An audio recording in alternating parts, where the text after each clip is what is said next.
education.com में आप सभी का स्वागत है।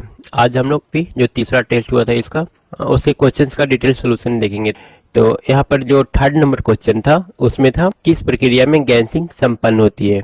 गैस जो होता है बैटरी के डिस्चार्जिंग या चार्जिंग के समय किस समय ये गैस सेल से बाहर आता है। तो यहाँ पर आंसर तो काफ़ी लोगों को पता होगा और जो पिछले टेस्ट अटेंड किए हैं उन्हें तो श्योर इसका आंसर पता होगा, लेकिन हम इसके थ्रू कुछ और भी जान लेते हैं। यहाँ पर जो सही आंसर होगा वो है इनमें से कोई नहीं, क्योंकि चार्जिंग और डिस्चार्जिंग में किसी टाइप का कोई एसिड कोई गैस बाहर नहीं आता। ठीक है, जब हम लोग ओवर चार्ज कर लेते हैं लेड एसिड सेल को, जब ओवर चार्जिंग करते हैं मतलब कि फुल चार्ज होने के बाद भी चार्ज में लगा हुआ अगर छोड़ देते हैं तो वहाँ से हाइड्रोजन और ऑक्सीजन जैसा गैस निकलना शुरू कर देता है।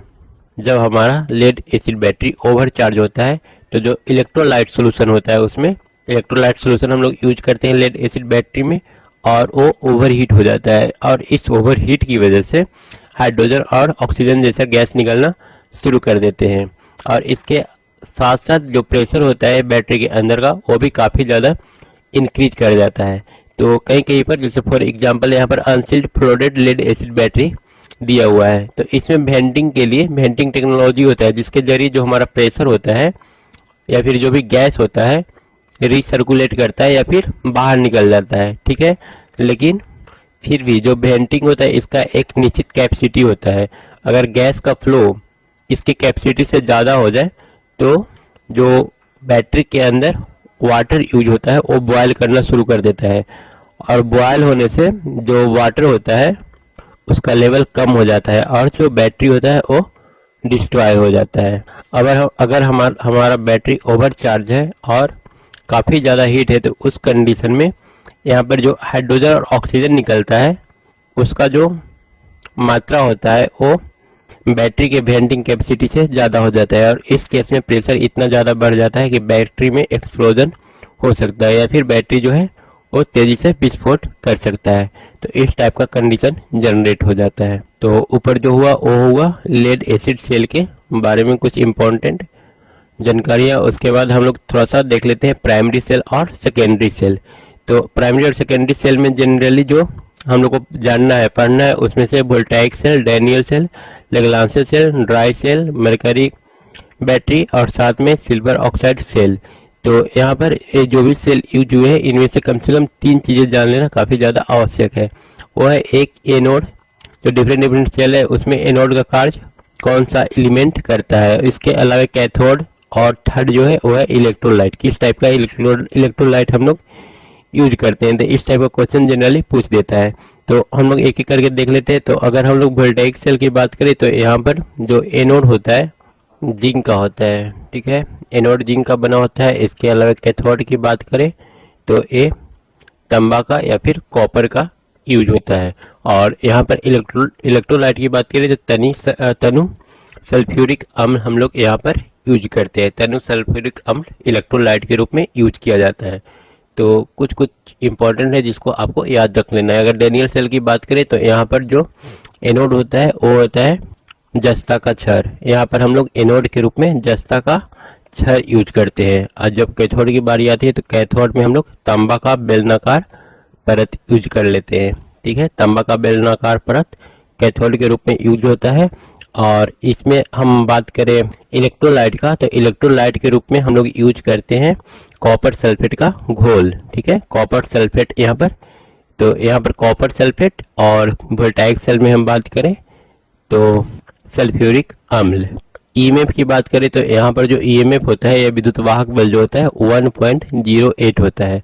और डैनियल सेल में अगर बात करें तो ये हो जाता है 1.1 वोल्ट। और अगर हम लेग्रांजे सेल की बात करें, क्योंकि लेग्रांजे सेल से ही हम लोग का ड्राई सेल भी बना हुआ है, इसी का एक थोड़ा सा डेवलप्ड फॉर्म है हमारा ड्राई सेल। तो यहाँ पर जो हम लोग एनोड के रूप में यूज करते हैं ये होता है हमारा जस्ता का छड़। यहाँ पर जस्ता एनोड होता है और कैथोड के रूप में हम लोग कार्बन का छड़ यूज कर लेते हैं। और इसका जो ईएमएफ होता है वो होता है 1.46 वोल्ट। और अमोनियम क्लोराइड इलेक्ट्रोलाइट के रूप में यूज करते हैं। ये होता है अमोनियम क्लोराइड जो कि इलेक्ट्रोलाइट का कार्य करता है। और ड्राई सेल जो इसी के थोड़ा सा एडवांस फॉर्म है। तो यहाँ पर एनोड और कैथोड जो होता है पता होना चाहिए, बिल्कुल सिंपल सी क्योंकि हम सब इसका काफ़ी यूज कर चुके हैं। तो जो एनोड होता है यहाँ पर जस्ता का ही होता है, और जो कैथोड होता है वो कार्बन का बना होता है। और इसका हम ईएमएफ की बात करें, विद्युत वाहक बल की बात करें, तो 1.4 से लेकर के 1.5 वोल्ट तक हो जाता है, ठीक है। और मरकरी सेल में आ जाते हैं। मरकरी बैटरी की अगर हम बात करें तो यहाँ पर कैथोड के रूप में हम लोग मर्क्यूरिक ऑक्साइड का चूर्ण यूज करते हैं। याद रखना है, मर्क्यूरिक ऑक्साइड का चूर्ण यूज होगा कैथोड के रूप में, और जो एनोड के रूप में यूज होगा वो होगा जिंक चूर्ण। जिंक चूर्ण एनोड का कार्य करता है। और उसके बाद बच जाता है हम लोग का सिल्वर ऑक्साइड सेल। तो सिल्वर ऑक्साइड सेल में जो कैथोड होता है वो जिंक चूर्ण होता है, ठीक है। सिल्वर ऑक्साइड में जो कैथोड होगा वो जिंक चूर्ण होगा, और जो एनोड होगा वो होगा सिल्वर ऑक्साइड। तो ये कुछ बेसिक चीजें थी जो आपको एग्जाम से पहले बिल्कुल अच्छी तरह से रट लेना है, याद कर लेना है। और उसके बाद सेकेंडरी सेल में आते हैं। सेकेंडरी सेल को जिससे हम लोग पुनः रिचार्ज भी कर सकते, चार्ज कर सकते हैं। ये पुनः चार्ज किया जाता है, और इसका आजकल काफ़ी ज़्यादा यूज हो गया है मोबाइल फ़ोन और लैपटॉप आ जाने से, क्योंकि लैपटॉप मोबाइल फ़ोन में हम लोग को ज़रूरत पड़ता है सेकेंडरी सेल का या फिर रिचार्जेबल बैटरी का। तो इसका जो सबसे पुराना फॉर्म है लेड एसिड टाइप, उसके बाद है निकल कैडमियम या फिर निकल मेटल, NiMH भी इसका नाम है, जो कि आपको मोबाइल फ़ोन में भी जनरली मिल जाएंगे। पर आजकल जो सबसे ज़्यादा यूज हो रहा है वो है लिथियम आयन सेल, जो इनके कंपेयर में ज़्यादा अच्छा है। और जितना भी कॉस्टली मोबाइल फ़ोन आ रहा है उसमें आपको लिथियम आयन बैटरी मिल जाएगा, ठीक है। इसके अलावा लिथियम आयन पॉलीमर, जो कि सबसे ज़्यादा एडवांस और सबसे न्यू टेक्नोलॉजी है और काफ़ी कॉस्टली भी है। तो थोड़ा थोड़ा करके इसका जो बेसिक डिफरेंस है इन सारे बैटरीज में उसे हम लोग देख लेंगे कॉमन नॉलेज से, ताकि याद रखने में भी आसानी हो। तो चार हम लोग को मेनली याद करके चलना है, lead acid, nickel cadmium, nickel metal, lithium ion, और एक जो नया आया है लिथियम आयन पॉलीमर। तो यहाँ पर जो बैटरी दिखाया गया है ये है हमारा 4400 mAh, एक लैपटॉप का बैटरी है, ठीक है। और यहाँ पर साफ साफ लिखा हुआ है लिथियम आयन बैटरी, जो कि अभी तक सबसे ज़्यादा यूज हो रहा है, सबसे ज़्यादा चल रहा है और पावरफुल है, ठीक है। और नीचे में जो दिखाया गया है ये एक बैटरी है जिसका यूज हम लोग जनरली वॉच वगैरह में करते हैं। और ये जो है एक टाइप का प्राइमरी सेल है, इसको हम लोग दोबारा से चार्ज नहीं कर सकते हैं। मरकरी बैटरी का एग्जाम्पल है, ठीक है। और इसके बाद आ जाते हैं बारी बारी से जो रिचार्जेबल बैटरी है उसका एडवांटेज और डिसएडवांटेज, मतलब कि गुण और दोष शॉर्ट में देख लेते हैं। तो सबसे पहले आता है निकल कैडमियम NiCd बैटरी का, ठीक है, NiCd। और इससे पहले हम लोग NiFe के बारे में जान चुके हैं। अगर द प्लेटफॉर्म का बुक आपके पास है तो वहाँ पर आपने दोनों के बारे में पढ़ा होगा, NiFe के बारे में भी और NiCd को भी। इंटरनल रेजिस्टेंस को कम करने के लिए हम लोग कभी कभी Fe की जगह पर CD यूज करते हैं। तो यहाँ पर निकल कैडमियम सेल फोन बैटरी, ठीक है, are based on old technology. तो जनरली मोबाइल फ़ोन के लिए लिया गया है, ठीक है, और जनरल पर्पस जनरल नॉलेज के लिए है।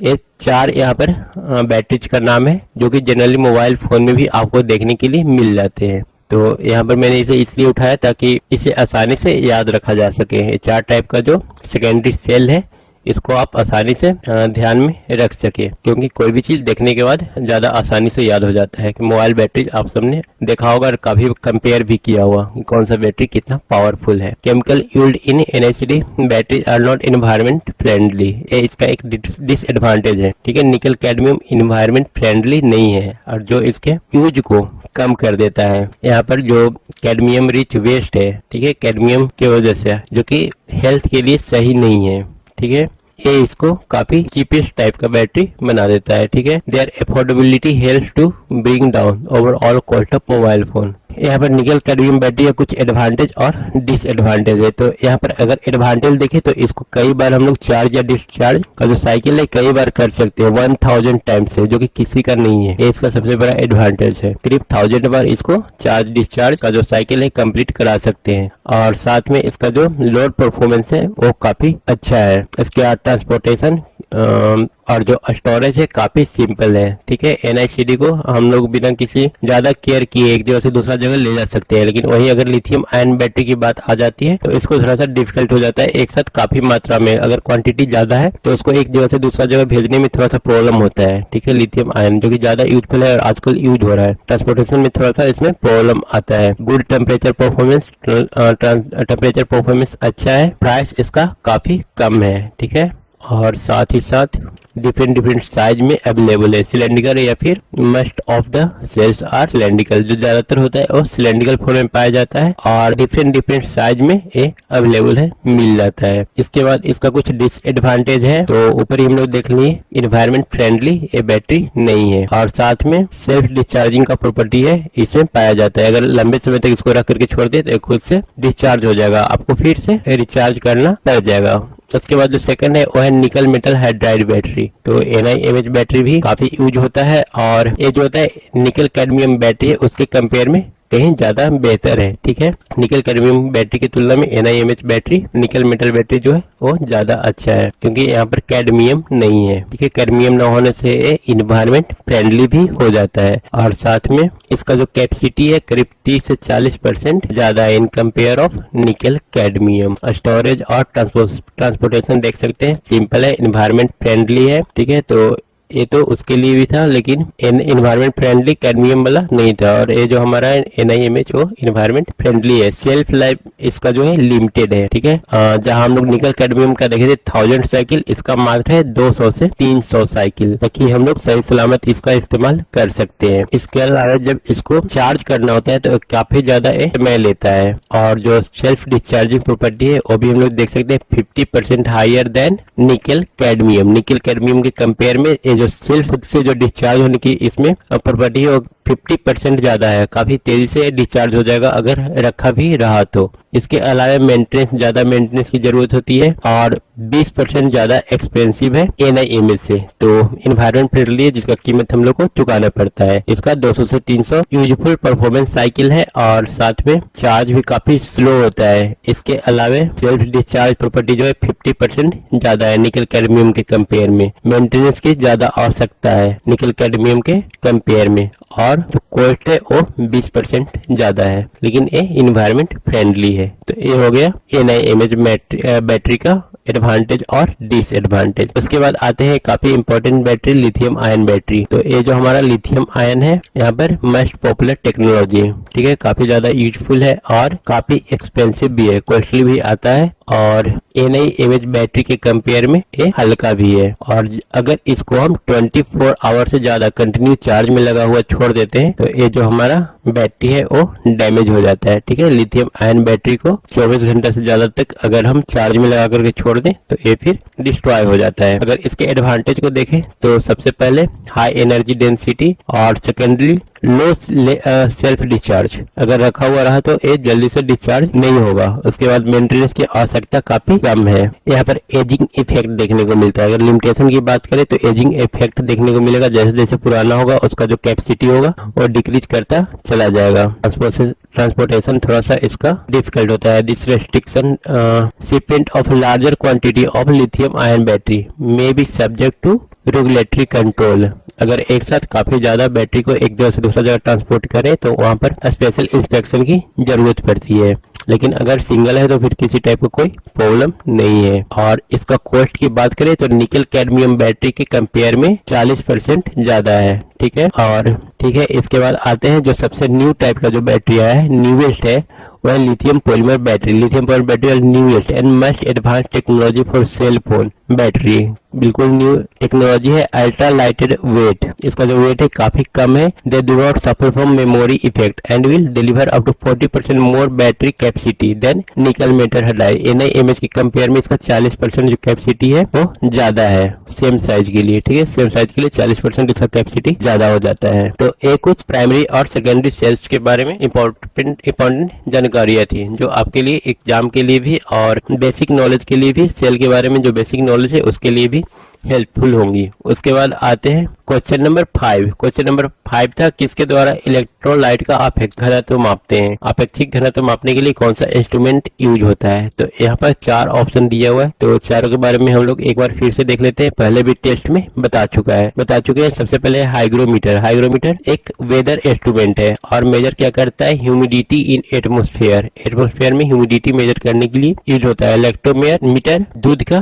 प्योरिटी मेजर करने के लिए यूज होता है। हाइड्रोमीटर स्पेसिफिक ग्रेविटी मेजर करता है। और इलेक्ट्रोलाइट का अपेक्षिक घनत्व जब हम लोग को मेजर करना होता है तो हम लोग हाइड्रोमीटर ही यूज करते हैं। सी इसका सही आंसर है। और उसके अलावा टेकोमीटर जो होता है वो स्पीड शाफ्ट का या फिर रोटेटिंग जो स्पीड होता है उसको मेजर करता है। ठीक है, तो स्पीड मेजर करने के लिए टेकोमीटर यूज करते हैं। तो इसका जो सही आंसर था हाइड्रोमीटर था। उसके बाद आगे का जो क्वेश्चन है, इसमें बैटरी की दोनों प्लेट क्या बन जाती है यदि बैटरी डिस्चार्ज हो। बैटरी जब डिस्चार्ज हुआ तब बैटरी का जो दोनों प्लेट होता है वो क्या बन जाता है। तो यहाँ पर हमने एग्जांपल से समझाने की कोशिश किया है। यहाँ पर हमारा जो है वो लेड का इलेक्ट्रोड यूज किया गया है। ये जो हमारा बैटरी है लेड एसिड टाइप बैटरी है, यहाँ पर हमारा एसिड यूज हुआ है। और यहाँ पर जो येलो कलर का दिखाया गया है ये है हमारा लेड सल्फेट। जैसे जैसे हमारा बैटरी डिस्चार्ज होता है, इनिशियली यहाँ पर 12.6 वोल्ट लेकर के दिखाया गया है और यहाँ पर बल्ब जल रहा है। लेकिन जैसे जैसे बल्ब ग्लो करता है और हमारा जो बैटरी डिस्चार्ज होता है वो जो पीला का पोर्शन होता है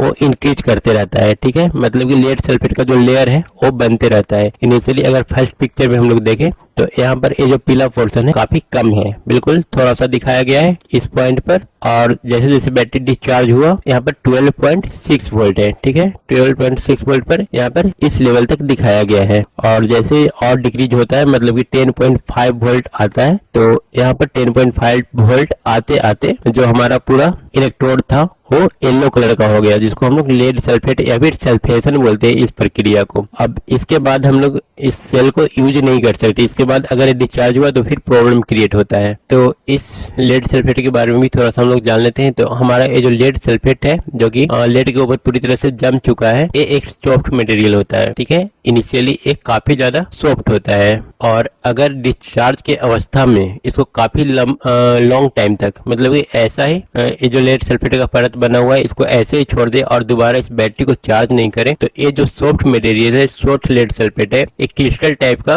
हार्ड हो जाता है। ठीक है, ये हार्ड क्रिस्टल बन जाता है और इस कंडीशन में फिर से इसको चार्ज करके वापस अगर इनिशियल कैपेसिटी इसका 13.6 वोल्ट तक था तो वापस इसका जो कैपेसिटी था रीगेन करना काफी ज्यादा मुश्किल हो जाता है। तो इसलिए यहाँ पर जो डिस्चार्ज होने का जो मैक्सिमम या फिर मिनिमम जो इसका वोल्टेज है वो 10.5 वोल्ट से नीचे नहीं होना चाहिए। और जैसे 10.5 वोल्ट होता आ जाता है इसको फिर से चार्जिंग साइकिल में लगा देना चाहिए ताकि इस किसी टाइप का क्रिस्टल का फॉर्मेशन यहाँ पर ना हो। इसके बाद आते हैं क्वेश्चन नंबर 7। यहाँ पर इलेक्ट्रोलाइट का अपेक्षिक घनत्व कितना होगा अगर बैटरी पूर्ण चार्ज हो। तो यहाँ पर अपेक्षिक घनत्व जो होता है किसी बैटरी का वो धीरे धीरे इंक्रीज करता है। जैसे जैसे हम लोग बैटरी को चार्ज करते हैं डेंसिटी जो होता है रिलेटिव डेंसिटी इंक्रीज करता चला जाता है और जो मैक्सिमम पहुंचता है चार्जिंग कंडीशन में वो होता है 1.285 और जब ये डिस्चार्ज होता है तो वो होता है 1.14 के आसपास। ठीक है, ये इसका होता है डिस्चार्जिंग केस में, तो इसको ध्यान में रखना है। और उसके बाद नेक्स्ट क्वेश्चन है स्थिर वोल्टेज प्राप्त करने के लिए पावर स्रोत का।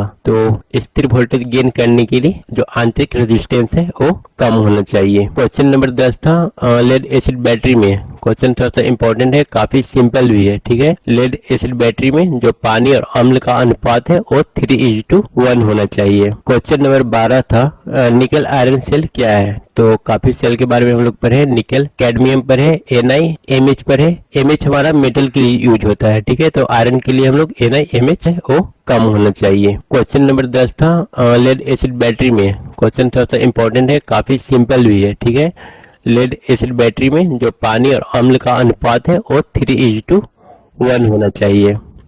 क्वेश्चन नंबर 12 था निकल आयरन सेल क्या है। तो काफी सेल के बारे में हम लोग पढ़े, निकल कैडमियम पर है, NiMH पर है।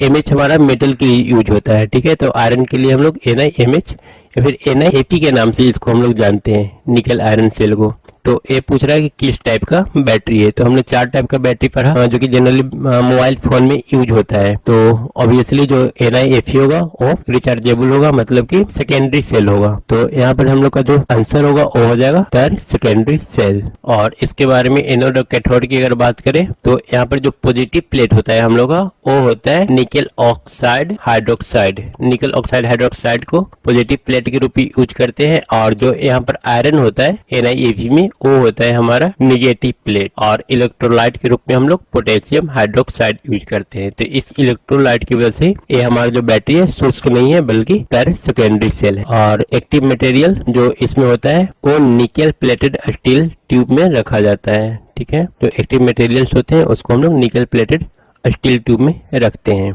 एक काफी ज्यादा यूजफुल है और काफी रोबस्ट बैटरी है। ठीक है, इसका जो लाइफ होता है काफी लॉन्ग होता है और कई बार इसको हम लोग ओवरचार्ज और डिस्चार्ज के जो साइकिल होता है उसमें हम लोग यूज कर सकते हैं। यहाँ पर इसका एज दिया हुआ है can last more than 20 years. तो एक कुछ इंपॉर्टेंट फैक्ट्स होंगे NiFe सेल के लिए। और उसके बाद next question, lead acid cell को किस वोल्टेज से नीचे डिस्चार्ज नहीं करना चाहिए। तो ऊपर में हम लोग पढ़े थे लेड एसिड सेल के लिए जो उसका इनिशियल वोल्टेज था 12.5 के आसपास था और डिस्चार्ज हुआ था 10.5 वोल्ट तक। उसके बाद बोला गया था कि 10.5 वोल्ट से नीचे ये नहीं आना चाहिए। तो वहां पर नंबर जो सेल था वो था यहाँ पर 1 2 3 4 5 टोटल 6 ठो सेल को कंबाइंड करके दिखाया गया है। तो अगर हम एक सेल के लिए बात करें तो हमारा जो वोल्टेज है 10.5/6 जो कि करीब 1.8 वोल्ट के आसपास पहुंच जाएगा। तो अगर क्वेश्चन में आए लेड एसिड सेल को किस वोल्टेज से नीचे डिस्चार्ज नहीं करना चाहिए तो वो हो जाएगा हमारा 1.8 वोल्ट। इसके नीचे